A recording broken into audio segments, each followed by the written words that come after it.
Hormonal health is incredibly important for women to understand what's going on, especially from age 40 on.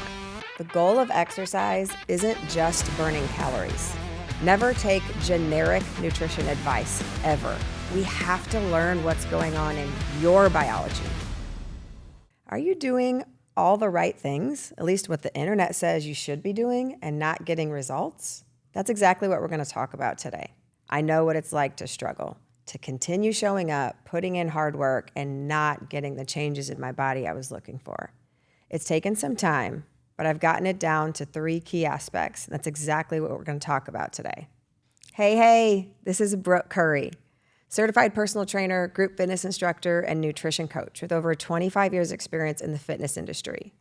Welcome to Brooke Curry Fit, where we talk about sustainable fitness, hormonal health, and creating a body that has energy and can last for the long haul. Make sure to like and subscribe so you don't miss future episodes. Follow along and connect with me on social media at Brooke Curry Fit so you always know when new episodes are coming. Today, we're talking about something that I see all the time with my clients. They're showing up, they're putting in good work, what they think is good work, but they're not getting results. We're going to dial it down to figuring out the 3 key aspects. Getting together the hormones, the exercise, and the nutrition. For all my ladies out there, I call it HEN. Easy to remember.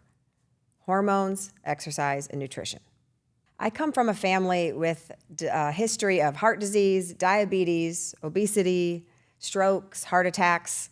I remember watching my grandmother have a stroke and then die, watching my mother become diabetic and then die. So I learned early on I was going to have to figure this out myself. I certainly did not land in the genetic jackpot, so to speak. So I've been at work for a really, really long time, figuring out how to break the cycle and make sure that diabetes stops here. When I first started my fitness journey, I worked very hard, but was not seeing change in my body. Most women aren't failing at fitness. They just don't have all the pieces of the puzzle. Once I got all 3 aspects figured out, everything changed. The first key is hormonal health. This is one of the biggest missing pieces for a lot of women. A lot of women are trying to lose weight without understanding what's actually going on under the hood, so to speak. It could be things like chronic inflammation, thyroid dysfunction, stress hormones, progesterone estrogen ratios, testosterone. They have no idea what's going on. If these areas are out of balance, your body will resist weight loss, even if you're doing all the right things. This is why when I work with clients, I always start with having them get blood work done so we know what's actually going on the inside. That way I can address their body where it currently is. Once you understand where your body actually is, then we can build a strategy to work with it instead of against it. Especially for women over 40, hormones play a much bigger role in how your body responds to nutrition and exercise. I've seen this play out in many different ways. For example, a woman comes to me and says, okay, I have to lift heavier weights. I know I want to get my body, really build some muscle. Completely agree.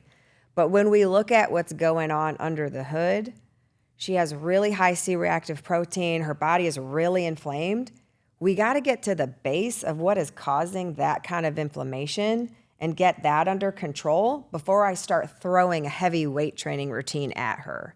Because if she remains in that state and I have her push heavy, her body is not going to respond the way that she wants it to. She's going to get puffy, bloated, be tired, and even more miserable than she was before we started. I see this example a lot too. When I get to chatting with someone and they tell me about what they're really eating in a day, it's really clean foods. They're whole foods, they're wonderful, but it's adding up to be a lot more carbohydrate than they realized. So when we actually look at the blood, we see that they have a really kind of high fasting insulin level. When you have high fasting insulin, it's really, really hard to be able to burn fat. So for a person like that, we need to address that first and try to get that insulin under control, and then the exercise will fall into place.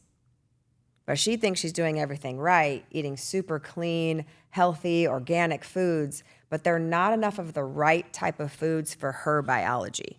And we can only figure this out when we know what's going on in your blood. I can't look at you and guess that. Insulin is a storage hormone. So if you have high levels of insulin, everything that you tend to eat, you're going to store. It's really hard to break those fat cells free and let them come into the body to be used as energy if they're being stored. The other problem with higher insulin is you're running borderline of becoming insulin resistant. When you eat something that blood sugar is going through your body, it's supposed to be able to get picked up and used. When you're insulin resistant, the body is resisting. The cells won't let the insulin in to do its job. So your blood sugar just stays high. When you have high circulating blood sugar, there's no way I'm going to be able to get fat off of you. Your hormonal health is extremely important. We have to really deep dive and figure out what's going on if you want to see results in your fitness routine. We have to make sure the thyroid is operating optimally. We have to make sure we have a low enough fasting insulin. We have to look at our inflammation markers, know what's going on with C-reactive protein. There's a little bit of medical homework we have to do first so then we can make the appropriate plan for you moving forward. Hormonal health is incredibly important for women to understand what's going on, especially from age 40 on. The second key is exercise. Again, I see a lot of women here stuck in cycles, repeating a lot of the same types of things that are not creating change in their body, and they don't understand why. A lot of people are just following, not that they're bad, but they're following just kind of generic apps or ideas, workout plans that they found.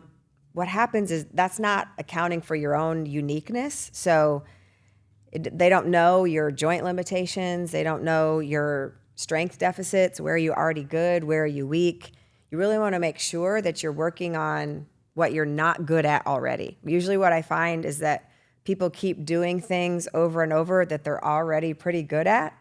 The problem is it's hard to progress you when you're doing things you've already achieved. We need to find the weaknesses and bring the weaknesses up to speed. It's a fine line that we're walking when we want to improve fitness, because we need to meet you where you are, but then we need to add the appropriate amount of intensity to move the needle. But we have to do it carefully, because if we throw too much at you at once, the body will not respond well. We have to know where you're starting, and then we have to add gradual increase intensity in different ways. Okay, so you guys know our fitness, it's kind of like juggling. We have 3 balls, okay? We're working on strength things, cardio things, and flexibility, mobility things. Now, each person that I'm working with, it depends greatly. What are they already good at? What do we need to bring up to speed? Because they're all important. I'm a big minimum effective dose trainer. We need to find the minimum effective dose in each area to have you balanced, healthy, and happy. If you're super mobile and you can bend everywhere and you don't have any joint pain, that's great. But if you're not strong at all, that's going to work against you in your longevity game. We have to have enough muscle. Vice versa is also bad. If we have a ton of muscle, good for you, you're super strong, but you're not mobile, you can't move well, you have a lot of joint pain, that's not going to work either. As far as cardio is concerned, we need a good balance. Figuring out what your VO2 max is. Your VO2 max is the max rate that your body utilizes oxygen during a workout.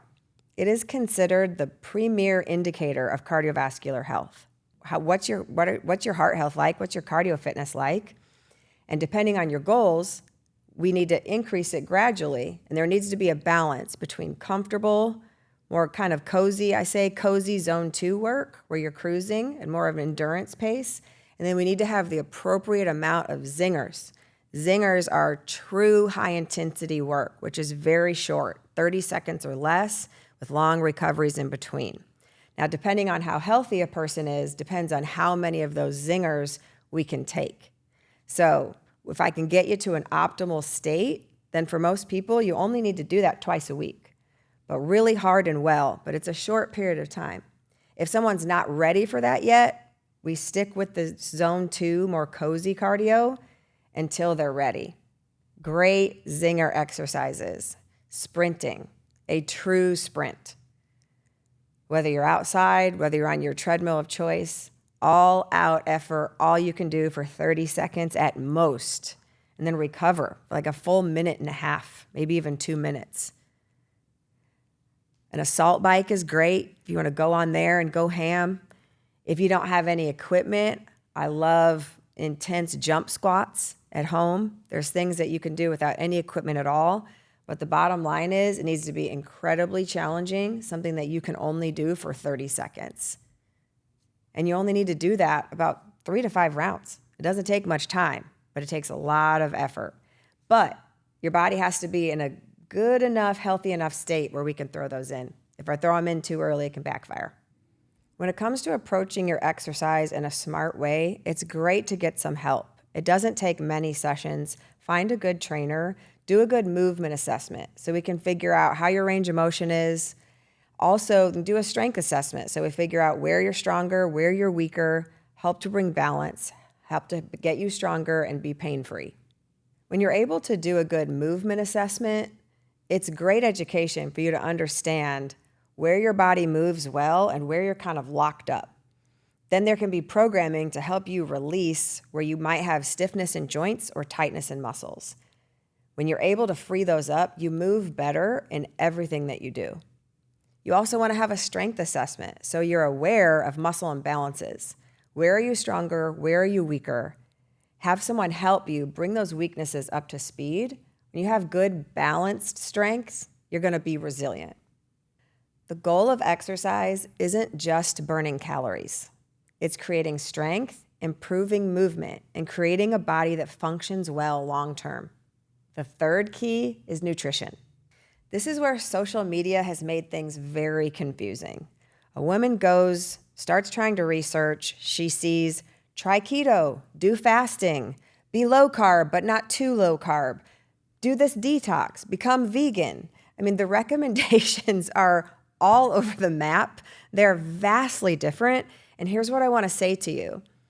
One person's poison is another person's medicine. Never take generic nutrition advice, ever. I'm going to bring it back to what I've said before. We have to learn what's going on in your biology. I don't care about anybody else's opinion or anything you hear on social media anywhere. What is your blood telling you about how your body is doing? When I know what's going on with my client's blood work, then I can understand what kind of foods to recommend they eat. There are certainly some general recommendations that can apply to all of us.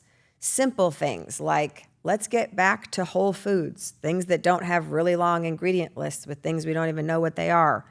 Apples, eggs, those are not ingredient lists, that's just food. So that can apply to all of us. But then it gets much more tricky when we start considering different macro ratios. That depends on where you are, what's going on inside, how much lean mass you have versus how much fat mass you have. These ratios are going to be different depending on where you are, of how much protein to recommend, how much carb to recommend, and how much fat to recommend. Calories matter, but so do hormones. There's a big debate all over on the internet and opinions. It doesn't have to be that one camp is right and one camp is wrong. They both matter. The bottom line is if your hormones are all out of whack, it's going to be really hard to stick to your calorie goal. We need to have smart amount of calories, but also have optimal hormonal health. Calories are important, and I want to make sure to say this for all of my ladies out there. When they really start talking to me and we're putting together plans, they have way unrealistic goals of what they're trying to do. Women should not be out there eating 1,200 calories or 1,000 calories. No, that is going to backfire. The problem with that type of low calorie eating is you might lose some weight, but likely you're going to be losing the wrong kind. You're going to be losing muscle along with it, especially if you're trying to work out at the same time. That's crazy. You're burning the candle from both ends. That backfires every time. Any workout and nutrition plan you're doing, you never want to be losing too much muscle. The recommended calories that you should be eating vary on so many factors. The first factor is how much lean mass do you have and how much fat mass do you have? Because lean mass is hungry. That's in a good way. Lean mass eats. So when a person has more muscle mass, they can and should have more calories. It also depends on what your goal is. Are we trying to add additional muscle mass, or are we just trying to burn body fat? It depends on what your goals are, and they're definitely going to fluctuate. But I can definitely say one common thing that applies across the board: there should not be women eating these 1,000 to 1,200 calories. No. So I have a lot of women that really kind of have the same goal. What they say is, I just want to be toned. I want to look really lean. And then when they tell me their approach they've been taking to get there, it's all wrong. They've cut the calories way, way, way too low. They've done way too much cardio. And they're doing really, really light weight training.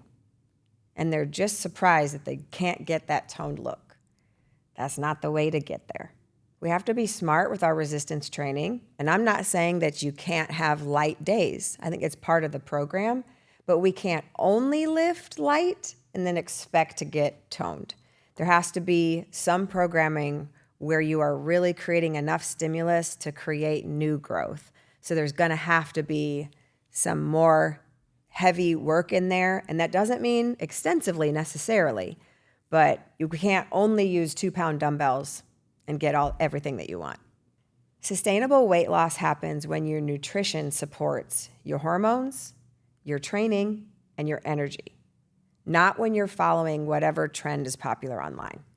The key takeaway is this: all 3 pieces must be working together: hormones, exercise, and nutrition. Another big mistake I see with a lot of my women is they just want to diet and not exercise. Can't do it. Especially for your mental health and for your longevity, exercise is a mandatory component. And it's interesting, just a sidebar to think about, when you start researching this stuff, you've seen it too. There's a lot of controversy around the hormones, to do replacement, to not do replacement. There's a lot of controversy around nutrition. Be carnivore, be vegan. When you really look, people agree on exercise. Even these experts that have vastly different opinions on the other parts, everybody agrees on exercise. Definitely need to exercise for your longevity. Simple research on that one, it's very clear as we're getting older in age, sarcopenia, the faster rate at which you're losing muscle, the closer to death you are. It's not complicated, it's really clear. So we want to do things that help us to preserve our muscle all the way till the end, the best we can. Exercise is essential. Sustainable fitness is about creating a routine that supports your body for years, not just weeks. If you'd like to learn what makes a sustainable workout routine, be sure to join the next episode. Comment down below which of these 3 keys has been the most difficult for you to navigate: hormones, exercise, or nutrition. Also comment on the things that you've implemented and have helped you, so that we can learn from each other and encourage one another in this community. Don't forget to watch the next episode where I break down what actually makes a workout routine sustainable. Be sure to like, subscribe, and follow me on socials at Brooke Curry Fit. Share this with a friend who might want to join you and be your fitness buddy and accountability partner. Thanks for being a part of my community, and I'll see you in the next episode of Brooke Curry Fit.